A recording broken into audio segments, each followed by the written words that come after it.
Today, of course, is the day of romance, but it's also a time of year when you could get scammed. Here to tell us what to look out for is Roger Campbell. He is a founding board member with Advocating Against Romance Scammers and also a former FBI agent. Good morning. Good morning, Kelly. Thank you for having me on this morning. Oh, absolutely. It's my understanding that romance scams are one of the fastest growing crimes in the country. Can you tell us how prevalent they are and to what extent they're increasing? Sure. There's been in the last couple of years, it's increased significantly. Right now, U.S. personnel and victims are losing approximately $1 billion a year to romance fraud scammers. So it is a serious crime that we take seriously. And so what I have outlined here for you today is kind of what you should look for when you're dealing with a new relationship online. Okay, well, let's get into it. Tell us what you have. Okay, first of all, during holiday seasons, there's generally an uptick in romance fraud scams. And I think that's because loneliness is kind of amplified during holiday seasons, especially Valentine's Day. You know, Valentine's Day is a day of love and companionship.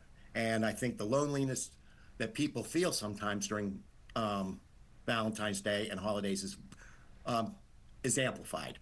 So when you get involved in a relationship online, what you should look for is that the relationship starts to move a little too quickly. It's not long before the scammer will start saying things like, "I love you," or "I've never felt this way with anybody else before." They want to really develop that bond quickly because they're in this to scam you to make money. So they don't want to waste too much unnecessary time. So they want to see how quickly they can get you into a relationship and that special connection that you might be willing then to send money. They also avoid meeting in person.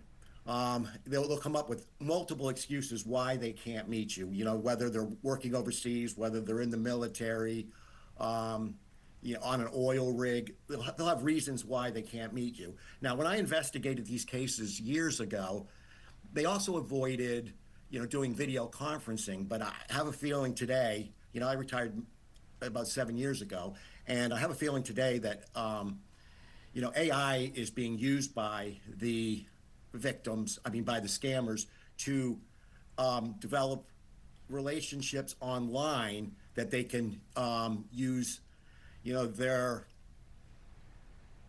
AI is so communicable now that they can have good conversations.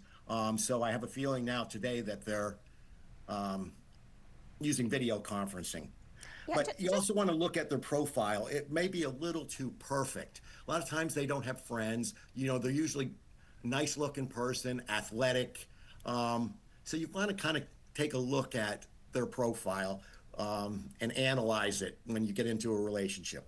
Then they want to move you off of the dating site. They want to get you onto WhatsApp, a different method of communication. It's just easier for them to be off the app and then having more private conversations. Then comes the ultimate when they start asking you for money. And they're going to have reasons why they need money. It could be a medical emergency. It could be travel expenses to come see you. And which, when it comes down to them actually traveling to see you, something will come up that prevent them from doing that. They might ask for money for a business venture that they're in. But what they also do is they'll ask for money through cryptocurrency. They'll ask through gift cards, not something that a normal partner that you're in a relationship, how they would ask for money. So they're kind of the red flags that you want to look out for when you're involved in a relationship online. Yeah, I've been hearing that another big problem right now is these HELOC romance scams where people are trying to get people to pull money out of their homes. Do you know anything about that? Yes, they will get money any way they can. I had several cases where people took out second mortgages on their houses to provide money to the scammers. So they will propose that if once the money starts drying up with their victims, they start looking for other ways to obtain money through the victim. So yes, that's not uncommon then for victims to, take out second mortgages any way they can to obtain more funds to provide to the scammer. All right, Roger, where can people get more information about this so that they can empower themselves?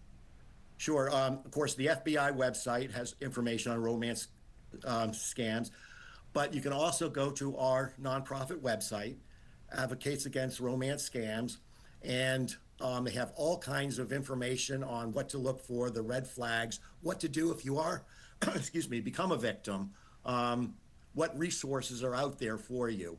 The AARS was founded by Kathy Waters out in California and Brian Denny of Virginia because they had relatives that were victimized by romance fraud scams, and they got together and formed AARS. So it's a wealth of information out there.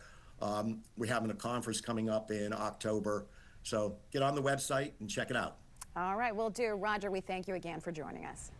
Thank you.